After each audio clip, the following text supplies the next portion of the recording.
Let's find out where a few more random English words come from. First up, smarmy. This intriguing term first made its grand entrance into the English language around the 1840s. It began as smarm, a curious word used to portray the act of making oneself appear smooth or sleek, like an old-timey version of swanky. Perhaps it was used to describe a dapper gentleman or a well-groomed horse. But as the decades rolled on, smarm morphed, it evolved, and by the 1930s it had transformed into the word we know today as smarmy.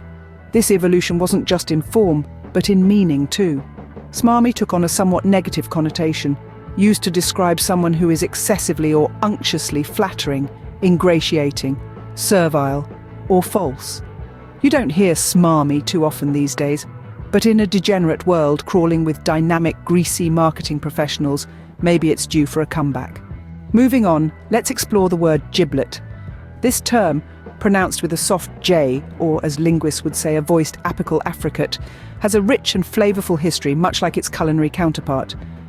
Giblet is attested in English from the 14th century, but its roots can be traced back to Old French.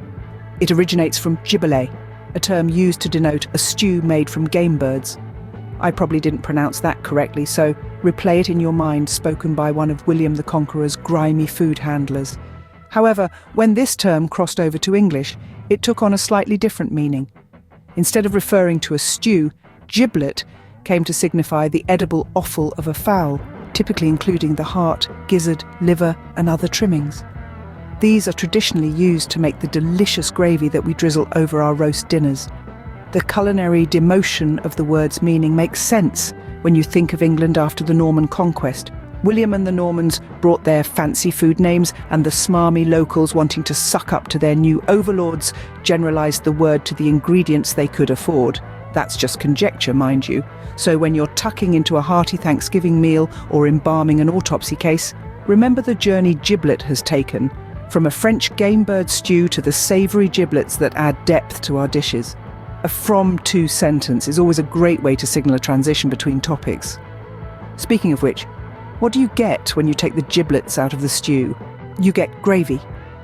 This word also comes to us from Old French, from the term grain. Around the 14th century, grain was commonly used to describe a stew or sauce.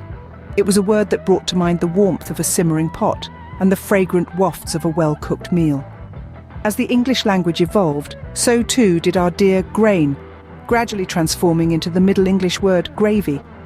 This term was no longer just any sauce, but specifically one made from the juices of cooked meat, thickened to perfection with wheat flour or cornstarch.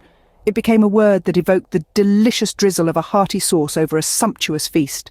So that's it then.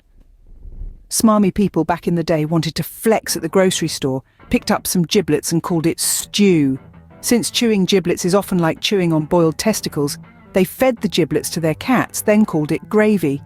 It was only once Canadians put that shit on fries and added cheese that we finally entered the modern age.